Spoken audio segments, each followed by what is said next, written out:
one, fight.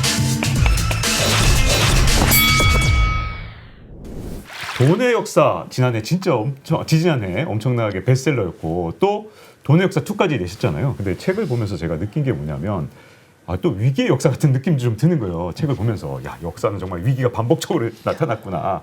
근데 이번에 이 2020년 3월에 위기가 왔을 때 많은 분들이 정말 안타까워하신 게 오히려 이런 어떤 위기가 이 자산시장에서는 기회가 될 줄 대부분의 분들이 모르셨잖아요.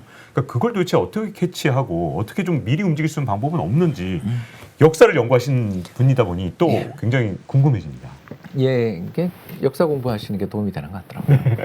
그래서 제가 돈의 역사라는 주제로 자꾸 이렇게 쓰고 있는 이유가 이번 3월은 저도 속절없이 당했거든요. 왜 그러냐면 바이러스에 대해서 뭘 제가 알겠어요. 더군다나 이 바이러스가 그렇게 특히 그 이탈리아에서 생긴 변종이 지금 현재 세계를 대부분 잠식하고 있는 그 변종이 그렇게 확산 속도가 빠른 변종이 나올 거라고는 저도 몰랐잖아요. 그래서 주식시장이 붕괴되던 3월 달에 제가 이제 열심히 그 예전에 나왔던 책들을 계속 읽고 있었어요. 읽는데 그때 제가 느낀 게 1987년 블랙 먼데이랑 굉장히 닮았다라는 걸 그때 굉장히 많이 느꼈어요. 왜 그러냐면 그때 피터 린치가 이런 이야기를 합니다. 블랙 먼데이 때 그 사람이 아일랜드 휴가 중이었대요. 근데 블랙 먼데이를 당한 거예요. 그러니까 뭐 아일랜드 휴가 가서 맨날 국제전화만 했대요. 호텔방을 벗어나지 못한 채. 왜냐하면 환매가 들어오니까. 여러분 잘 아시죠? 환매가 뭔지니까 주가가 폭락하니까 펀드에 투자해놨던 돈들을 빼는 거예요. 빼니까 어떻게 보면 역설적으로 가장 주식시장에서 저평가된 시기에 환매가 쏟아집니다. 그래서 피터 린치는 앉아서 자기가 제일 많이 들고 있는 종목들 리스트를 쫙 달라 그래서 그걸 그냥 매일매일 환매에 대비해서 팔고 있었어요. 그러면서 이제 그걸 수례를 하더라고요. 그 책에서. 야, 주식시장이 가장 매력적일 때 팔아야 되는 내 신세가 참 처량하다. 막 그러면서 정말 다시는 길게 휴가 안 간다. 막 휴가 갈 때마다 이게 무슨 일이야. 그리고 가족들한테 너무너무 미안해하고 그리고 곧이어 3년 있다 은퇴하게 되죠. 근데 이제 그때 이야기를 하면서 이 사람이 그 자기가 그때 썼던 메모들 이런 거를 갖다 보여주면서 뭐라고 하냐면 은행이 망하는가 질문을 던져요. 은행이 망하는가. 왜냐하면 금융위기에서 제일 무서운 게 은행 망하는 거죠. 그렇죠. 뱅크런. 은행 앞에서 장사진 치고 있는 거. 2010년 우리 저축은행 사태 정말 잊을 수 없고. 정말 그때. 네, 전 정말 끔찍했고 그리고 2002년 카드 위기. 네. 그때는 전 또 운용사에서 투자 전략 팀장하고 있었는데 카드채에 대한 사실상의 뱅크런이 났잖아요. 네. 그래서 카드채라는 채권, 다시 말해서 카드 회사들이 시장에서 돈 빌린 채권이 카드채거든요. 그걸 아무도 가지고 싶지 않으니까 카드 채권의 가격이 폭락하는 그런 과정에서 카드 회사들이 돈을 빌리려야 절대 빌릴 수 없는 여건이 되면서 신용 대출해줬던 걸 전부 회수에 들어가고 이게 연쇄적인 위기를 우리가 신용카드 사태, 500만 신용불량자 사태 이런 게 다 뱅크런이거든요. 그래서 그때 그분이 딱 질문을 던져요. 주식시장이 갑작스럽게 폭락했다. 굉장히 위험한 상황이고 앞으로 미래가 어떻게 될 것인가에 대해서 특히 대공황이 온다는 이야기까지 파다하다. 근데 시장을 어떻게 봐야 되는가 하면서 이제 그 사람이 이야기를 딱 던지는 게 첫 번째가 은행이 망하고 있는가 이렇게 물어요. 근데 뭐 은행이 망하기는커녕 사상 최대 이익이죠. 그러면서 이제 첫 번째로 그 사람이 딱 이야기한 게 은행이 망하는가? 그렇지 않죠. 두 번째, 그렇다면 미국이 달러의 약세 때문에 주가의 폭락이 그때 발생했었는데 미국이라는 나라 자체가 어떻게 경제가 펀더멘털이 어떻게 되는가 이렇게 묻더라고요. 묻는데 당연히 건전하죠. 굉장히 건전하죠. 마찬가지로 2020년 코로나 사태에서도 첫 번째 은행 뭐 정말 건전했고 두 번째 경제는 어떠냐 물으니까 전 세계 중앙은행들 전 세계 그 각국 정부가 말도 안 되는 돈을 풀었잖아요. 네, 그랬었죠. 그래서 어마어마한 돈을 풀면서 그걸 가지고 시장에 막 무제한에 가까운 돈을 풀어내는 그런 과정들을 펼치고 있는 중인데 경제가 지금은 정말 굉장히 어렵지만 V자 회복의 가능성은 충분히 있는 거 아니냐 그런 생각이 들더라고요. 그런 것처럼 제가 방금 이야기했던 포인트 있지 않습니까? 네. 첫 번째 은행이 망하고 있는가 그리고 두 번째 정부의 정책 대응이 무력화돼서 도저히 어떤 게도 해볼 수 없는 여건인가 아니면 정부가 적극적으로 대응을 할 수 있는 여건인가 이 두 가지 질문을 그분이 던지더라고요. 그래서 저도 이번에 어떻게 본다면 뭐 유튜브 채널을 운영하고 있잖아요. 저도 경쟁 채널을 가지고 있잖아요. 그럼요. 우리 박 기자님처럼 잘 보고 있습니다. 박 기자님처럼 잘 돼야 되는데. 그래서 우리 박 기자님 채널에 나와서 편하게 이제 이야기할 수 있는 게 그때 3, 4월에 제가 이렇게 방송이라는 게 박제가 되잖아요. 또 책을 쓴다는 게 박제가 되잖아요. 10년 뒤에도 제 책은 서점에 중고 서점에 있을 거 아닙니까? 거기서 하는 이야기를 할 때 그 두 가지를 했죠. 그래서 저가 매수의 시기다. 그러니까 주가 폭락하는 걸 예측 못한 것은 나의 무능력이다. 그러나 이 주가에서 파는 걸 막는 것도 나의 의무라고 생각한다. 라고 말씀을 좀 드릴 수가 있는 것 같아요. 그래서 경제의 여러 가지 교훈을 보면 금융위기가 끝없이 악순환으로 연결되는 시기들이 분명히 존재해요. 그런 시기가 어떨 때였냐 하면 아까 방금 말씀드린 두 가지 문제들이 터질 때가 정말 위험했다라는 거죠. 첫 번째가 은행이 망할 때. 그리고 두 번째 정부가 나 이거 대응 안 할 거야 라고 나올 때.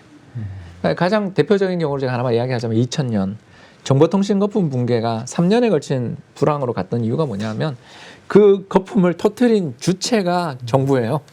그렇죠. 정부에서. 네. 예, 정부가 그때 그린스펀이죠. 그린스펀이 정부 정책 금리를 6%까지 인상을 해가지고 주식시장은 거품이다라고 생각하면서 단호하게 금리를 계속 올리고 주식시장이 붕괴되고 있는데도 금리를 계속 고점에서 놔둬요. 넌 더 빠져야 돼. 네. 정말 그런 태도들을 보일 때 시장이 진짜 위험하거든요. 야, 이건 뭐 저 정부가 너 좀 혼 좀 나야 돼라고 나올 때는 그 뒤 후유증이 굉장히 커요. 네. 또 2000년대뿐만 아니라 1930년대 대공황만 하더라도 그때 중앙은행이 주식시장이 붕괴되고 경제가 막 무너지고 있던 1931년, 32년에 정책금리를 막 인상해요. 그러니까 물론 이제 여러 이유가 있었어요. 그러나 아무튼 제가 방금 말씀드린 것처럼 은행이 망하거나 그리고 더 나아가 정부가 너 좀 혼 좀 나야 돼라며 불황인데 금리를 인상하거나 불황이 닥쳐서 경제가 무너지고 있는데도 불구하고 금리를 인하 안 해주는 정부를 만나면 이건 진짜 장기 불황으로 갈 때 그때는 저가 매수하면 안 돼요. 네. 그러나 올해 작년이군요 벌써. 지난해 3월처럼 주식시장이 붕괴되고 자산시장이 붕괴될 증거가 보이고 경제가 어려움을 처할 때 정부가 적극적으로 신속하게 대응에 나설 때는 그건 좀 믿어도 되더라. 역사적으로 보니까 장기 불황으로 갔던 경험들에 다 공통점이 있어요. 네. 은행이 망하고 정부가 나몰라라 했을 때가 장기 불황으로 가고요. 반대로 은행이 멀쩡해지고 특히 은행이 건전할 때 그리고 더 나아가 정부 정책 당국이 신속한 대응에 나설 때는 오히려 그게 새로운 호황의 시작점이 되는 경우들이 종종 존재하더라. 요걸 좀 말씀을 드리고 싶었어요. 요즘에 이제 장기 보유에 대한 얘기가 많은데 이 은행이 망하거나 아까 말씀하신 대로 정부가 나서서 아예 주가 거품을 꺼버리려고 할 때는 이럴 때는 장기 보유하는 게 큰일 나죠. 안 되겠네요. 그때는 어쨌든 예, 저는 한국 주식시장에서 장기 보유하라고 주장하시는 분들한테 동의 못합니다. 네. 우리나라 주식은요. 예, 지금 예. 이렇게 호황이라 하더라도 지금처럼. 예, 그거는 네. 지금만 보니까 그런 거죠. 네. 2010년부터 2018년까지 18년 동안 박스권. 네. 근데 박스피. 박스권이 이제 끝났다라고 얘기하시는 분들. 예, 근데 새로운 박스권이 또 올 수도 있는 거잖아요. 네. 저는 왜 이 문제에 대해서 이렇게 좀 약간 시니컬하냐 하면 이제 그 덕담을 많이 했으니까 좀 쓴소리도 하겠습니다. 네. 세 가지 문제가 있어요. 세 가지 문제가. 이 세 가지 문제가 정말 근데 심각하고 앞으로도 개선되기 어려운 세 가지 문제가 있어요. 이걸 이제 편하게 좀 말씀드리겠습니다. 첫 번째가 뭐냐면 우리나라는 내수는 정말 큰일 난 것 같아요. 내수? 그러니까 도메스틱 디맨드라고 불러야 되겠죠. 그러니까 국내 수요. 저는 이번 정부 정책에 정말 실망을 많이 했어요. 네. 뭘 실망을 많이 했냐면요. 재난지원금 그걸 좀 공격적으로 뿌리면 안 되냐. 아까 제가 잠깐 미국 이야기하면서 월세 정부가 대신 내줬죠. 밥값 정부가 대신 내줬죠. 실업수당 정부가 대신 내놨죠. 심지어 영국 같은 데는요. 식당 문 닫잖아요. 그러면 그 문 닫는 식당에 대해서 당신의 식당을 문 닫게, 미용실을 문 닫게, 짐을 문 닫게 한 것은 우리가 책임져야 될 문제니까 당신의 매출을 우리가 보상해 주겠다. 그러고 락다운을 해요. 네. 근데 우리는 락다운은 하자 그러면서 그런 소상공인들, 자영업자들이 겪고 있는 고통에 대해서는 보상이 굉장히 지체되거나 지연되거나 또는 소액에 불과해요. 그러니까 뭐냐 하면 우리나라는 재정 지출에 있어서 굉장히 인색한 나라예요. 아니, 돈 쓰면 안 된다 막 그렇게 그렇죠. 주장하시는 분들한테 맨날 뭐 자꾸 국가 부채 영향을- 몇 전이 뭐 네. 국민 다 죽어 나간 다음에 국가 부채 잘 관리하면 그건 무슨 소용이 있어요? 네. 국민이 살고 나라가 있는 거지. 그렇지 않습니까? 국민의 행복과 복지를 위해 행정부가 존재하고 국회가 존재하고 법원이 존재하는 거지. 우리 국민들 다 죽어 나가고 있는 상황에서 국가 재정만 튼튼하면 그 좋은 나라예요? 그래서 일단 우리나라는 내수 경기가 이번에 저는 정말 너무나 치명타를 입은 분야가 보인다. 여행, 그죠? 네. 그리고 뭐 퍼스널 케어 관련돼 있는 뭐 예를 들어서 짐이라든가 또는 필라테스라든가 혹은 미장원이라든가 저희 집 앞에 저도 뭐 얼마 전에 이사를 했는데 굉장히 큰 체인이 있어요. 근데 아무리 제가 낮 시간에 갔지만 저 혼자 머리 이렇게 미용 손질을 받으면서 마음이 너무 아프더라고요. 이분들은 정말 어떡할 것인가. 그러니까 우리나라 경제가 이 서비스 분야가 굉장히 큰 나라인데 이 분야가 앞으로 정말 살아날 것인가. 예전 2014, 15년 중국 관광객들 오면서 그 붐을 일으키던 내수에 반짝 호황이 있었던 시기를 영원히 회복 못하는 거 아닌가. 그럼 어떻게 됩니까? 예, 수출만 보고 살아가는 나라가 돼요. 그렇군요. 벌써 그렇게 된 것 같아요. 네. 수출만 보며 살아가는 나라가 되면 어떻게 되냐면 외풍에 약합니다. 그러니까 우리가 아무리 반도체, 파운드리, 디스플레이, 낸드 플래시, 조선, 자동차, 전기차, 2차 변전이 아무리 잘 만들어도 글로벌 경기가 조금 나빠지고 수요 위축되면 우리는 한 방에 어려움을 겪잖아요. 네. 그러니까 외부 외풍에 굉장히 민감한 나라가 더 돼버린 것 같다. 그러니까 내수가 몰락함으로써 수출 비중이 더 커졌다. 네. 근데 지금도 보면 뭐 날아가고 있는 주가가 그냥 하늘 향해 날아가는 종목들 보면 수출 관련주다. 이게 그러면 경제 내 국민의 대부분이 종사하고 있는 내수 관련 업종들은 이렇게 엉망이 됐는데 앞으로 우리나라 주식시장이 안정적인 뭐 추세적인 이런 모습들을 보이기 위해서는 날개가 두 개 다 날아야 되는데 네. 내수라는 날개가 꺾인 거 아닌가. 꺾였다기보다는 뭐 상처를 입은 거 아닌가. 네. 그렇다면 주식시장이 추세적으로 지속적으로 꾸준히 라는 말을 하기에는 저는 우리나라 경제 여건을 좀 보고 그런 이야기를 했으면 좋겠다. 네. 저는 그건 어렵다고 본다. 이게 첫 번째고요. 두 번째 문제가 더 심각하고 중요한 문제인데 제가 아까 잠깐 단서를 되게 많이 달았어요. PER이 모든 조건 고정돼 있다고 생각할 때 PER이 한 18배도 저는 뭐 미국이 평균 18배니까 이야기한 거거든요. 미국 금리가 우리보다 훨씬 레벨이 낮았으니까. 먼저 그런 걸 가지고 제가 이렇게 이야기를 했잖아요. 그런데 배당이 만약에 늘지 않는다면 18배는 정당화될 수 없다. 기본적으로 PER은요. 배당을 많이 줄수록 금리가 낮을수록 성장을 빨리 할수록 PER은 높아집니다. 그래서 미국 PER이 높아요. 선진국 PER이 높아요. 한국보다 2배가 높아요. 네. 반대로 한국이 그동안 PER이 선진국의 반밖에 안 됐던 이유는 배당 수익률 세계 최저 그리고 10년 박스피 하는 동안 수출이 좀 부진하니까 경제가 성장하지 못하고 우리나라 1인당 GDP도 정체된 거 아시잖아요. 경제가 성장 못하는 상황에서 금리만 빠지니까 기업 실적이 부진했는데도 금리 빠진 덕분에 PER 10배가 유지된 거였죠. 근데 금리가 물론 그때부터 더 빠졌으니까 더 올라가야 된다. 동의. 네. 그러나 추세적인 상승을 원하고 싶다면 그걸 기대하신다면 배당금 지급을 보자. 근데 우리나라에서 과연 배당을 꾸준하게 지속적으로 안정적으로 주주들한테 지급하는 그런 기업들 얼마나 되느냐. 그런 부분에 대해서 우리가 한번 고민해 보면 세계 최저 배당 수익률을 기록하고 있고 배당 성향, 이익 벌어들인 것 중에 배당을 지급해 주는 비율이죠. 배당 성향도 세계에서 제일 낮은 편에 속하는 나라가 PER이 계속 올라가고 기업의 주가가 안정적으로 올라간다. 이건 좀 저는 어려운 이야기다. 이건 너무 그러니까 좀 뭐랄까 희망 회로를 돌리는 거다. 우리 기업들이 바뀌었으면 좋겠다. 세 번째 이야기를 좀 드리자면 제가 이제 어떤 재밌는 책을 읽는데 한국에서 상장 폐지된 종목들이 얼마나 되느냐를 다룬 부분을 읽었어요. 네. 그래서 2003년 이후에 2018년까지 통계니까 상당히 최근 통계죠. 최근 통계를 읽었는데 매년 여러분 2.5% 내외의 기업이 상장 폐지된다. 100개가 있으면 2-3개가 상장 폐지된다.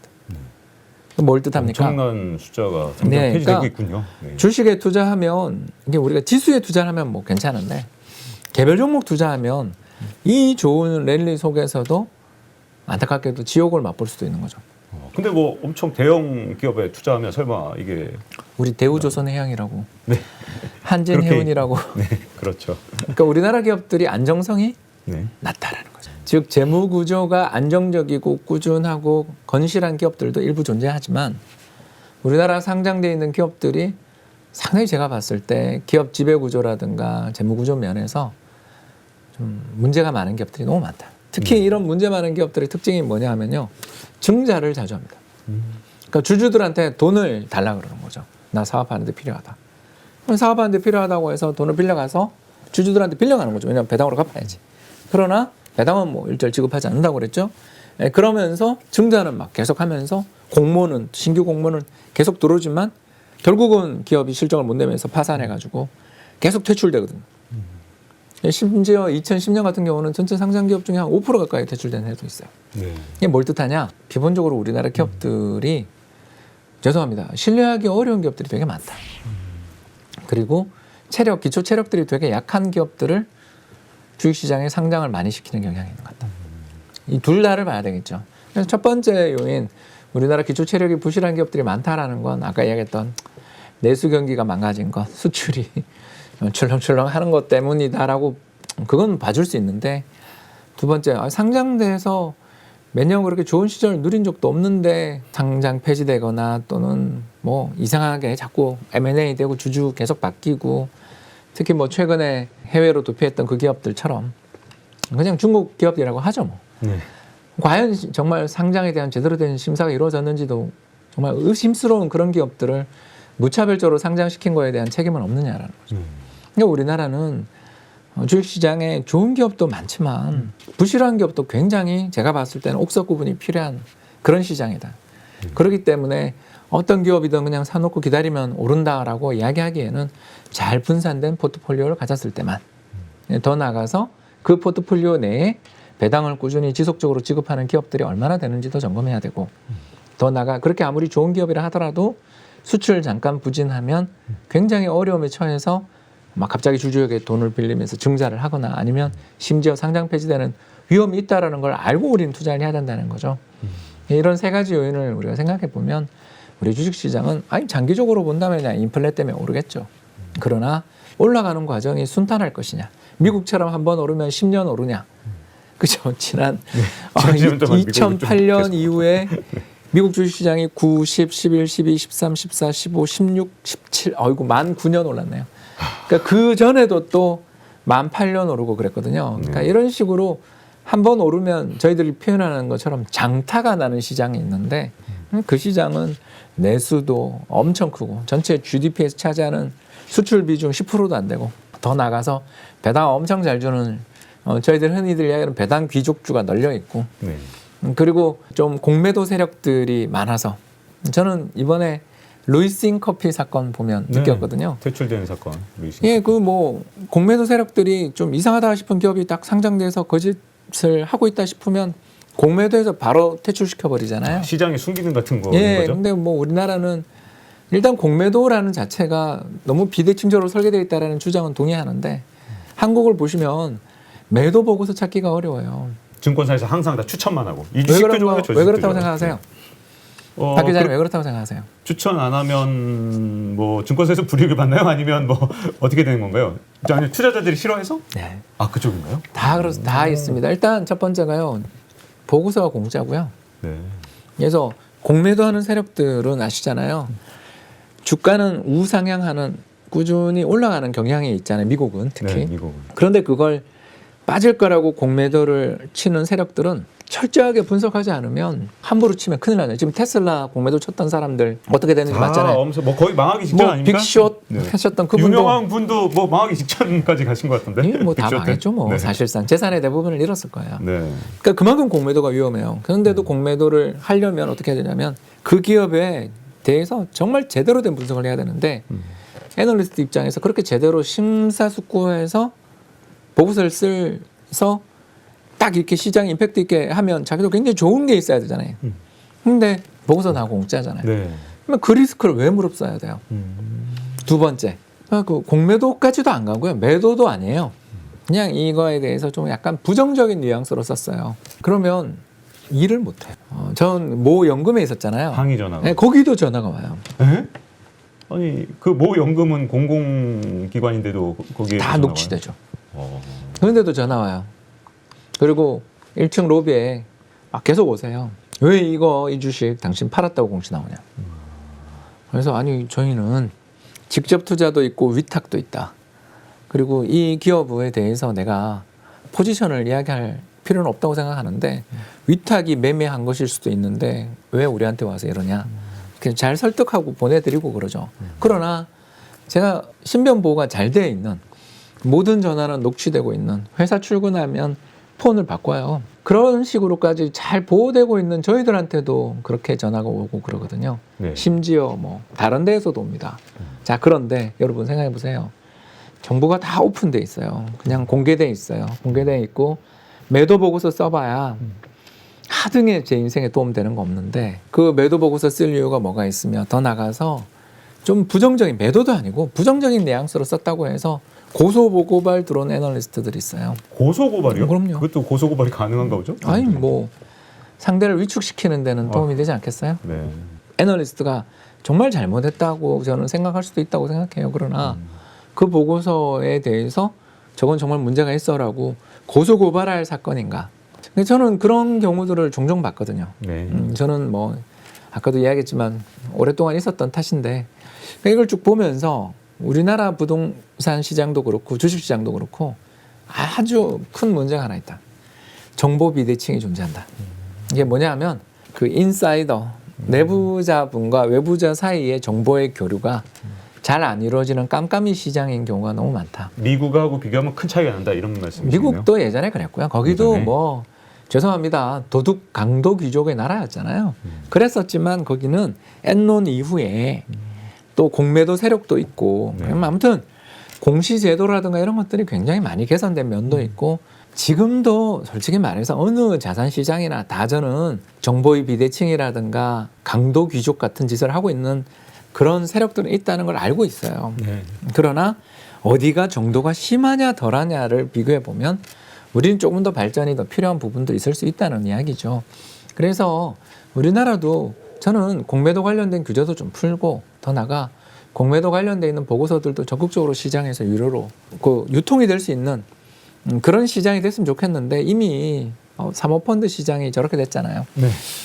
정말 저희들이 굉장히 큰 희망을 걸었던 시장이었거든요. 저희들 시장 참가자들 입장에서는 드디어 사모펀드가 활성화되고 사모펀드들에 의한 다양한 여러 가지 특히 기업 인수업 목적 합병까지도 이루어지는 이런 투자자들이 이루어질 때 여기 정말 심도 깊은 보고서들이 필요하거든요. 이제 드디어 애널리스트의 전성시대가 되고 이제 정말 제대로 된 자본시장이 될 거다라는 그런 꿈에 부풀었던 적도 있었는데 네. 공모펀드는 뭐 돈 다 빠져나갈 뿐만 아니라 사모펀드는 완전히 그냥 그 어떻게 보면 적폐 비슷하게 찍혀버린 거잖아요.